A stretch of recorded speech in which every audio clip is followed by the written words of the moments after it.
That fresh morning. That fresh morning. Vous êtes sur les 104.5 Urban FM, la station urbaine, et vous écoutez le Da Fresh Morning. On est avec Mosley. Mosley, bonjour. Rebonjour Da Fresh, rebonjour Gina, Fallon et tout le monde. D'accord, Gina, t'as dit bonjour. Bonjour Mosley, il a fini de mal me parler en off.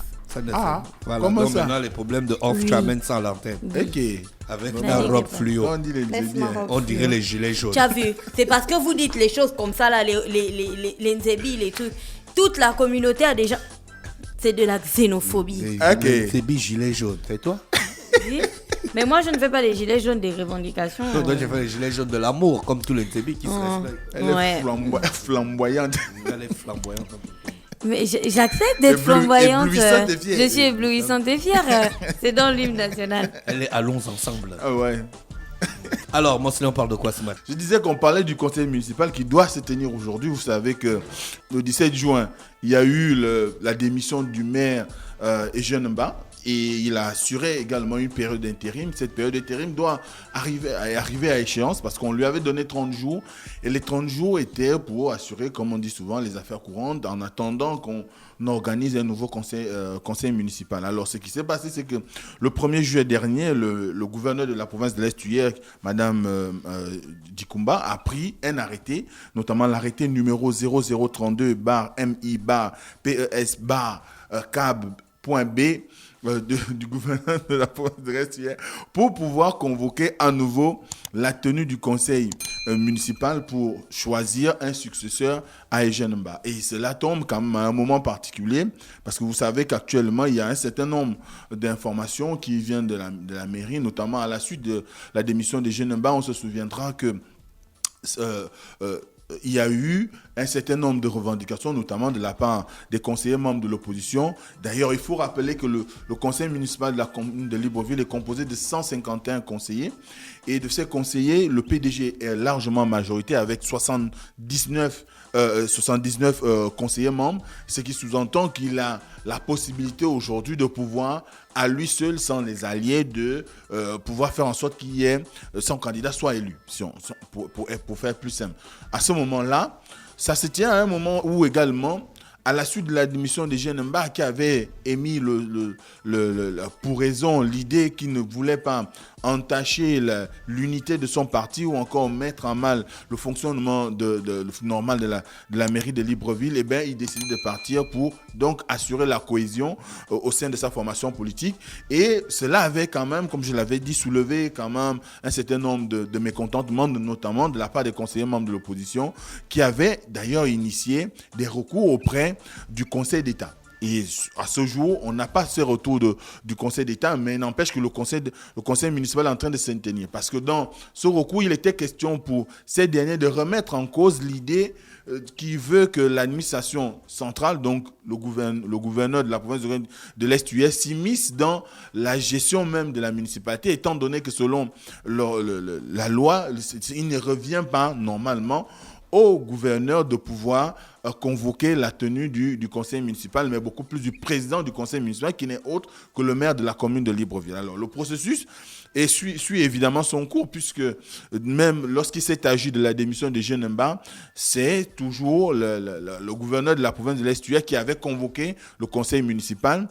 On ne sait pas si aujourd'hui la convocation qui a été faite par le gouverneur va se faire dans un climat apaisé, étant donné ce que je viens de mettre en avant comme étant un certain nombre de situations qui font que l'opposition au sein du conseil municipal n'est pas forcément en phase avec ce qui se passe.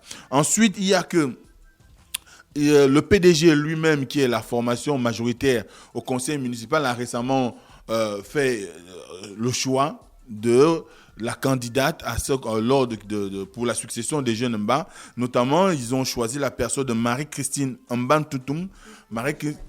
Comment? Il pourrait choisir. Non, le PDG, le PDG a jeté son dévolu sur Madame Marie-Christine Mbantoutoum. Ils ont carrément jeté. Il a dévolu. Oui, d'accord. C'est une Tu vois, expression tu as ton consacrée. dévolu. Et puis on te Tu jette ça. jettes ça direct. D'accord. Tu vas annoncer la personne. Donc, évidemment, Quand tu vois ton canapé, hein, tu vois, supposons que tu jettes ton dévolu sur ton canapé. Tu vois, quand tu vois ton canapé, tu rentres le soir à la maison. Après, tu prends ton corps lourd comme ça, tu jettes ça sur ton canapé. On dit que tu as C'est- jeté c'est ton ça, là. évolué sur le canapé. D'accord, ok. Voilà, une image bien qui représente bien la situation. Donc, le PDG a choisi Madame Mbantoutoum comme étant sa candidate pour cette élection. Encore que on commence déjà à avoir un certain nombre d'informations qui viennent parce que tout le monde est confiant. On se rappellera que Madame Mbantoutoum ce sera le troisième maire élu, du moins qui pourrait être élu à la suite de ce conseil municipal, étant donné que Léon Zoué avait été remplacé par Eugène Mba pratiquement dans les mêmes conditions, la veille du conseil municipal qui avait consacré la désignation des jeunes Mba, on avait déjà des informations parce que le PDG a une certaine majorité au sein du conseil municipal qui fait qu'il n'y a normalement pas de doute sur l'éventualité de l'élection de cette dernière. Ensuite, il y a le fait que Madame, parce qu'il faut quand même présenter la candidate du Parti démocratique gabonais, ce n'est pas une nouvelle dans la question de la gestion des collectivités locales, parce qu'elle a été maire du premier siège du 4e arrondissement de la commune de Libreville, pour ceux qui ne savent pas, et récemment, elle a été portée à la tête, du moins, elle a été nommée en tant que deuxième maire ou élue en tant que deuxième maire de la mairie du 4e arrondissement de la commune de Libreville. Et cela démontre à suffisance qu'elle a quand même un certain bagage politique qui fait qu'aujourd'hui, quand on essaie un peu de regarder son parcours, on voit bien qu'elle est suffisamment ancrée dans la gestion de la cité et que son choix ne pourrait pas être un choix fortuit étant donné qu'elle-même, évidemment, elle a un certain âge. On retrouve un peu les proportions d'âge qu'avait par exemple Eugène Mba. Ça sous-entend qu'on peut être dans une situation où on aura beaucoup plus de maîtrise, beaucoup plus de pondération. On sait que les femmes, quand elles arrivent à un certain nombre de postes ou de fonctions, lorsqu'elles ont un âge suffisamment important, elles ont toujours cette attitude de sagesse qui fait qu'à un moment donné, elle pourrait, parce que je le dis, parce que tout le monde présente la situation comme étant quand même une situation en rapport avec... Moi, je ne veux pas te mettre mal à l'aise, hein. Mais je me souviens d'une époque quand on parlait du nouveau maire de Libreville, Eugène Barr. On disait que c'était quelqu'un d'un âge assez avancé, donc plein de beaucoup de sagesse, qui apporterait un vent nouveau sur la mairie. Je ne fais aucun commentaire, hein. Je te rappelle juste ça. Non, je comprends. Et c'est pourquoi je dis que je rappelle cela, parce que très souvent, on a vu comment, plus ou moins... par le passé, les femmes qui sont arrivées à un certain nombre de postes, vous savez qu'elle sera la deuxième femme maire de la commune de Libreville si elle est élue, bien sûr. Parce que là aussi, on ne sait pas. Il pourrait y avoir quand même peut-être une candidature tout de go comme ça dans la salle qui pourrait défier celle du PDG. On ne sait jamais, avec le vent on va dire, de révolte qui existe quand même au conseil municipal de Libreville. On ne donne pas cher. C'est vrai qu'on ne donne pas cher à cette éventualité d'une candidature X ou Y qui pourrait même venir d'un membre de l'opposition, puisque l'opposition, dans sa globalité, est pratiquement contre le fait qu'il y ait aujourd'hui une mainmise de l'exécutif sur le conseil municipal, alors qu'il s'agit là d'une administration déconcentrée. On parle même de violation de la loi sur la décentralisation. Et à ce moment-là, on pourrait peut-être arriver à cette situation où peut-être qu'on pourrait avoir un candidat. Mais c'est vrai ce que tu dis, qu'on avait présenté M. Eugène Mba comme étant, on va dire, plus ou moins l'incarnation même de la sagesse, puisqu'il avait également un certain bagage dans les arcanes de la gestion administrative de la cité. Mais est-ce qu'aujourd'hui, on peut quand même essayer d'accorder le bénéfice du doute, surtout que cette énième élection va quand même être un moment fort. Un moment fort, pourquoi? Parce que ce sera peut-être une énième chance qui sera accordée au PDG. Peut-être que même si, évidemment, Madame Mbantoutoum ne parvient pas à assumer pleinement son rôle, on pourrait arriver à un effritement de la confiance de l'ensemble des conseillers membres, aussi bien du PDG de la majorité, à l'endroit des choix de la hiérarchie. Parce que là encore, c'est un choix de la hiérarchie du Parti démocratique gabonais, puisque c'est le parti qui est majoritaire et c'est lui qui donne instruction aux conseillers membres de pouvoir élire, de son camp, de pouvoir élire cette dame. Maintenant, on verra s'il arrive qu'elle soit son choix soit approuvé par les conseillers lors de ce conseil municipal, eh bien, ce sera, je crois, une énième chance, peut-être même la dernière, qui sera accordée au Parti démocratique gabonais, avec tout ce qu'on a connu récemment comme soubresaut en termes de gestion, de gestion de la mairie de Libreville, entre les détournements, les suspicions de détournement, le conflit qui est même né en ce qui concerne la période passée par les jeunes bas. Cela traduit qu'il y a quand même une certaine émulation au sein du conseil municipal et qu'aujourd'hui, on a besoin de redynamiser le conseil municipal de Libreville, d'apporter un souffle nouveau et on espère que Mme Mbatutoum saura être cette perle qu'on recherche, dont on a besoin, surtout qu'aujourd'hui, les concitoyens, du moins les populations de la commune de Libreville sont à la recherche de quelqu'un qui pourrait prendre sur lui l'engagement d'améliorer leur environnement, l'engagement de pouvoir permettre à ce qu'il y ait une offre politique capable de satisfaire. Le discours là, tu fais ça à chaque fois qu'il y a un nouveau Joe qui arrive à un poste. Oh, les populations cherchent une nouvelle offre politique. Non, change ton disque. Mais ton disque est rayé. Ce n'est pas un disque, c'est la réalité. Regarde, on est face. Tu croyais que ton disque avait le succès auprès des populations? C'est rayé. Regarde, aujourd'hui, on a une situation qui s'impose. Un jeune est arrivé, tu as dit oui, les populations cherchaient nous. Et puis tu as toujours la phrase là, une nouvelle offre politique. Non, ça donne rien.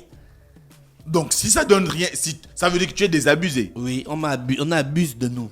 Donc, si tu es désabusé, ça veut dire que tu n'accordes plus de crédit à ceux qui sont choisis pour être portés à la tête du conseil municipal. C'est pas possible, je peux pas leur accorder du crédit. À chaque fois qu'il pleut, la poubelle d'Alibandin qui est en face de la Marie Dorée, ça quitte de là, ça va jusqu'à l'église catholique. Ouais. Et c'est vrai. Ça fait combien d'années que j'habite à Alibandin, ça fait combien d'années qu'on a changé de maire? Et c'est la raison pour laquelle il est important aujourd'hui de rappeler les missions qui sont celles de l'autorité qui arrive à la tête du conseil municipal. On connaît les missions. Mais il n'empêche qu'il faut les rappeler. Parce qu'on ne peut plus avoir des maires qui vont juste s'occuper de l'aspect financier, de la collecte des taxes et de l'augmentation de leur cabinet. Ou du choix d'un aéropage de conseillers qui parfois coûte très cher. Qui coûte très cher à la municipalité, alors qu'il y a un certain nombre d'attentes au sein de la commune de Libreville, dont les populations aujourd'hui ont besoin qu'il y ait quand même des marques de considération. Tu parles de la poubelle d'Alibanding, d'autres vont te parler de la poubelle de Cocotier, d'autres te parleront de la poubelle d'Achibinchos, ainsi de suite. À travers tous les artères de Libreville aujourd'hui, il est impensable qu'on puisse circuler librement sans qu'il y ait des émanations, soit qui viennent des caniveaux ou encore de l'amoncellement des ordures sur la voie, et qu'à un moment donné, on ne saurait avoir une vie normale dans la commune, dans la commune de Libreville. Donc, il est impérieux. D'ailleurs, la dernière sortie, il vous souviendra que le ministre de l'Intérieur, Lambert Noël Mata, a convoqué récemment une réunion au cours de laquelle toutes les parties qui sont concernées par la question de la salubrité dans le Grand Libreville, donc les 4 communes du Grand Libreville, étaient invitées, mais également les responsables à Verdad. D'ailleurs, on disait qu'il a même mis la pression sur les responsables à Verdad de pouvoir faire leur travail comme cela est inscrit dans le contrat. Parce qu'on a besoin aujourd'hui d'une ville assainie, d'une ville propre. Or, ce n'est pas le cas aujourd'hui. Voilà un chantier qui pourrait être une priorité, certes. On ne cesse de le dire souvent aussi ici, que la municipalité de Libreville souffre aussi d'un problème de réelle décentralisation, parce que la question des ordures reste toujours du fait de l'État. Il faudrait qu'on arrive quand même à un moment donné à permettre à ce que le maire de Libreville soit libre de mener l'action qui est en conformité avec les missions qui sont les siennes, de pouvoir travailler convenablement et qu'on sorte un peu de cette volonté de contrôle à l'égard de l'édit de Libreville pour pouvoir lui permettre de travailler correctement. Là, on est sorti de peut-être... On ne peut ne pas le contrôler, c'est pas possible. Non, mais il y a des institutions qui sont chargées de contrôler l'action du maire. Oui, mais donc ces institutions doivent contrôler. Mais il faudrait qu'un certain nombre de pouvoirs qui sont extérieurs à la municipalité, comme on a pu l'entendre durant la crise née de la démission des jeunes Mba. C'est des suspicions, tout ça, Mosley. C'est pas des actes concrets, c'est pas avéré. Ça peut être dit comme ça, mais il faut apprendre à parler des choses qui sont avérées et concrètes. Mais nous parlons des choses avérées. Parce qu'aujourd'hui, la vacuité avec laquelle on nous a présenté la démission de Eugène Mba ne nous a pas permis d'être convaincus. Donc jusqu'à maintenant, personne n'est réellement convaincu des réels motifs de sa démission. Donc à ce moment-là, il faudrait qu'on soit dans une situation où les forces extérieures au conseil municipal de Libreville, parce que l'instant de souveraineté de la mairie de Libreville reste au conseil municipal. Donc c'est au conseil municipal que le maire de Libreville a le droit de rendre des comptes. D'accord, monsieur. Ensuite, il faudrait qu'il ait des moyens suffisants, des moyens qui lui permettent de se déployer, de permettre à ce que les services de son administration puissent travailler convenablement et qu'on arrive à satisfaire les besoins et les attentes des populations. Merci Mosley avec nous ce matin sur les 104.5 Urban FM, la station urbaine dans le La Fresh Morning.